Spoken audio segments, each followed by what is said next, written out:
오늘 말씀의 제목은 더욱 유념하라입니다.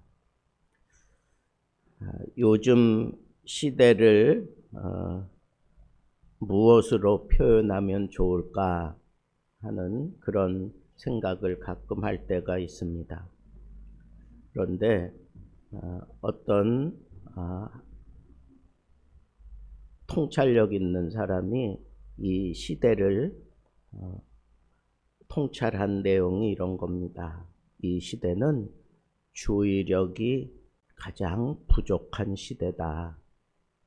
사람들은 집중을 잃고 알림에 흔들리고 중요한 것을 붙들지 못하고 하루하루를 급하게 쓸려 내려가는 시대다. 그렇게 얘기했습니다. 그래서 어떤 심리학자는 현대인을 가리켜서 주의력의 파산자다라고 부르기도 했습니다. 상대적으로 대단한 악을 행하지 않았는데도 의도치 않은 방치 때문에 무너진 삶, 무너진 신앙을 많이 보는 시대이기도 합니다. 히브리서 2장은 바로 이 지점을 정확히 찌르는 겁니다. 너희가 큰 죄를 지어서가 아니라 큰 구원을 붙들지 않아 표류했기 때문에 방황하는 것이다 라고 얘기하고 있습니다. 우리가 1장에서 그리스도의 영광을 가장 높게 선포하기까지의 그런 상황들을 면밀하게 살펴보다가 갑자기 2장으로 넘어와서 그렇게 얘기하는 내용이 뭡니까? 그러므로 우리가 들은 것에 더욱 유념해야 할지니, 더욱 유념한다라고 그렇게 표현을 했어요. 왜? 흘러 떠내려가지 않기 위해서 그렇다는 거예요. 유념한다는 게 뭐냐? 그 단어는 배를 고정시킨다, 마음을 붙잡아 둔다, 방향을 주시한다 라고 하는 그런 의미를 가지고 있습니다. 반대로 흘러 떠내려간다 라고 하는 것은 방치된 배가, 붙잡아 두지 않은 그 배가 조류에 밀려서 이리저리 표류하는 모습, 그것이 바로 떠내려간다라고 하는 표현입니다. 그러면 히브리서 2장이 얘기하고 싶어 하는 것은 어떤 내용일까요? 신앙의 대적은 대적 때문이 아니라 우리들의 방치 때문에 신앙이 무너지는 거다라고 얘기하고 있습니다. 유대 그리스도인들은 그 당시 심각한 박해가 있었지만 그 박해 때문에 믿음을 버린 것이 아니다. 그저 지쳤고 흘러가는 현실에 떠밀리다가 정신을 놓인 사이 방심하게 됨으로 인해서 결국 그들은 표류하게 되었다라고 얘기하고 싶어 하는 거예요. 오늘 우리 시대의 모습과 너무 정확히 닮았습니다. 악의 공격보다 무서운 것은 영적 방치입니다. 두 번째 우리가 생각해야 될 것은 더 큰 계시를 너희가 들었으니 더욱 붙들라고 하는 거예요. 더 큰 계시를 너희가 들었다라고 얘기하는 것은 어떤 의미일까요? 왜 계시를 더 큰 계시라고 얘기를 하는 걸까요? 히브리서 기자는 구약의 예를 듭니다.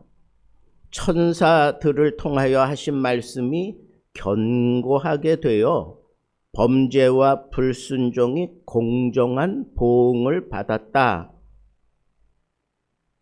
그런데 그 천사들 때문에 범죄와 불순종이 공정하게 보응을 받아서 우리가 이 구원을 받았으니까 우리는 이 구원에 대해서 정말 소중하게 생각하는 거예요.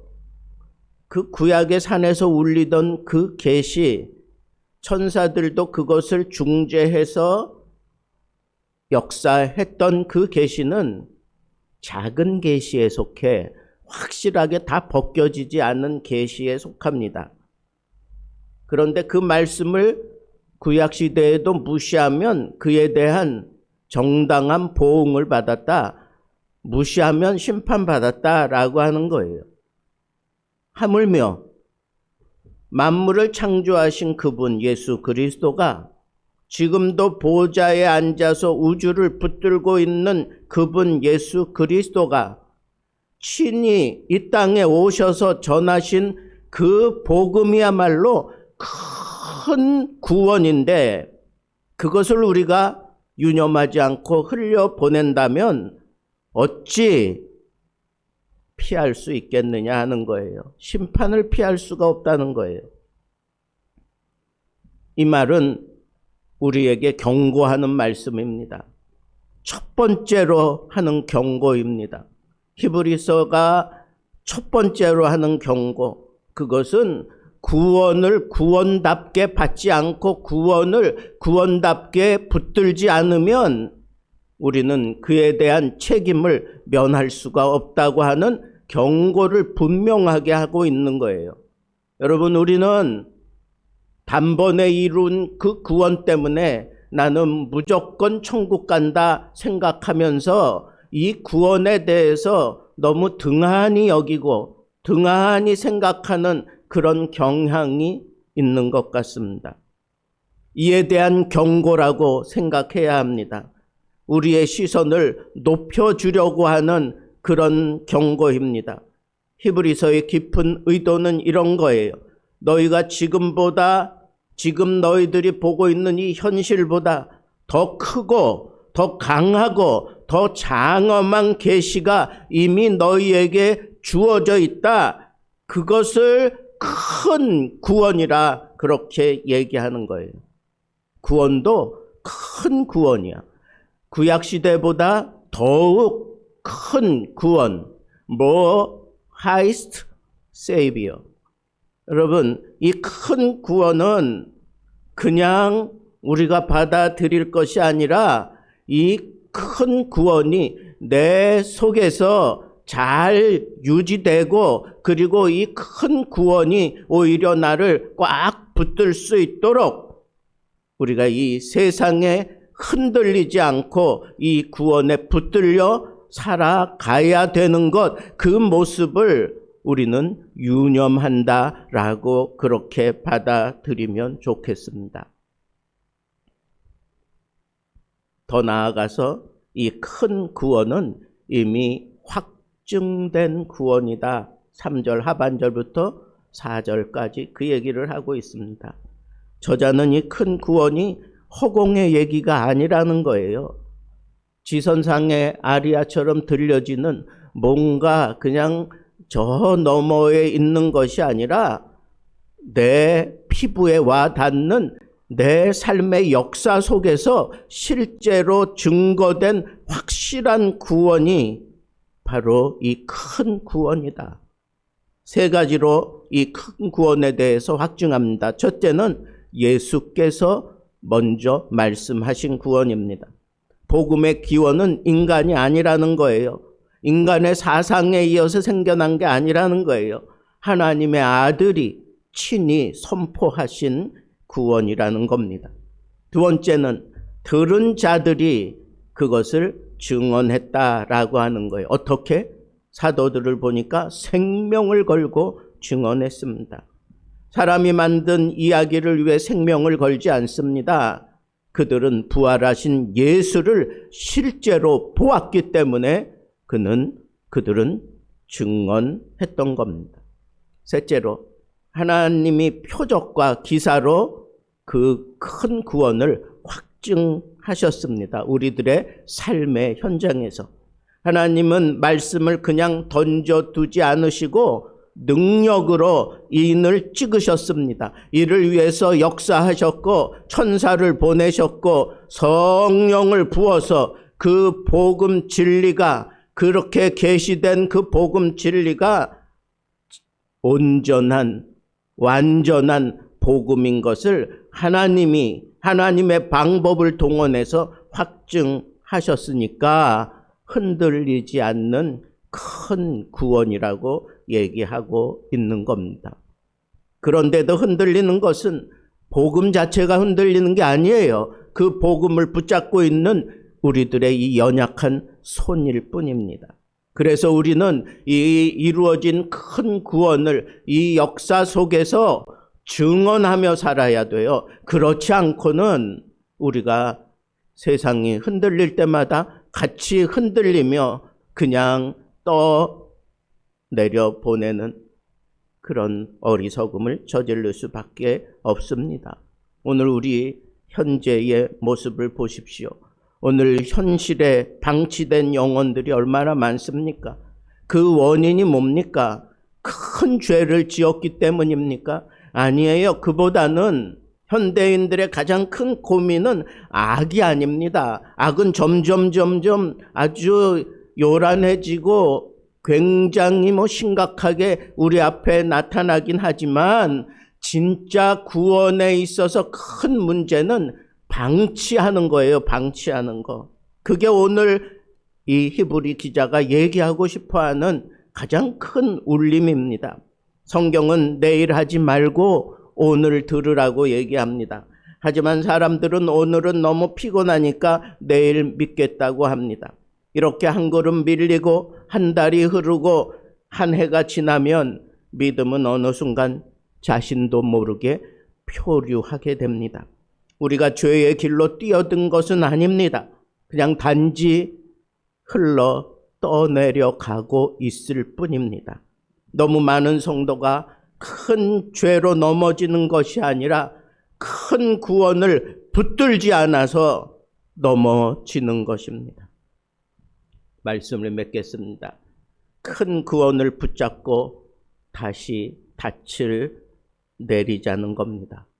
히브리서 2장은 우리에게 이렇게 얘기합니다. 흘러 떠내려가지 않도록 우리가 들은 것에 더욱 유념하라. 더욱 유념하라. 큰 구원을 붙들라는 거예요. 그 큰 구원은 이미 예수 그리스도께서 사도들이 확증하고 하나님이 성령을 부어서 이 큰 구원에 대한 분명한 메시지를 우리에게 선포하셨습니다. 이 말씀을 우리가 흔들리지 않도록 흔들리는 세대 속에서 꽉 붙들고 살라고 하는 것입니다. 어떻게 꽉 붙들고 살 수 있습니까? 말씀의 닻을 내리라는 거예요. 말씀을 듣는 수준에 머물지 말고 유념하는 것이 중요합니다. 구약의 표현으로 하자면 묵상하는 수준에 이르라는 거예요.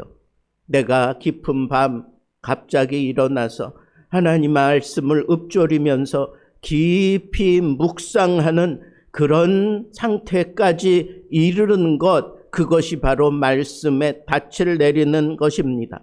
말씀에 우리의 삶을 걸어두고 굳게 고정할 수 있는 것은 그렇게 큰 일이 아닙니다. 말씀을 깊이 묵상하는 것, 유념하는 겁니다. 두 번째로 복음의 확증을 다시 바라보자는 겁니다. 그리스도의 보좌가 구원을 완성했다는 것을 우리에게 보여주는 그런 환상이고, 그분의 죽음과 부활이 우리의 신앙의 맥박이고, 사도들의 증언을 통해서 성령의 감동을 통해서 이 복음이 우리를 수도 없이 확증시키고 있습니다. 공허한 이야기를 따라다니지 마십시오. 성령을 통해서 증거되는 이 말씀이 내 속에서 온전히 이루어지기를 소망하며 거기에 매달리라는 거예요. 그게 표류하지 않는 가장 확실한 방법이기 때문에 그렇습니다. 마지막 셋째는 영적 방치를 더 이상 멈추라는 겁니다. 무너진 신앙의 대부분은 죄 때문이 아니라 방치 때문이라는 이 사실을 우리는 유념해야 합니다. 오늘 다시 붙들면 됩니다. 지금 다시 닻을 내리면 됩니다. 방치하지 마세요. 신앙생활은 이렇게 아무렇지도 않은 그런 조그마한 일을 통해서 무너지는 그런 심각함이 우리에게 지금 외치고 있는 겁니다. 사랑하는 성도 여러분, 흔들리는 시대 속에서도 큰 구원에 더욱 유념하며 표류가 아닌 믿음의 항로를 걷는 성도들이 되어야 합니다. 아들의 음성을 붙들어서 흔들리지 않는 삶과 흘러내려가지 않는 견고한 신앙의 사람이 되기를 우리 주님의 이름으로 축복합니다.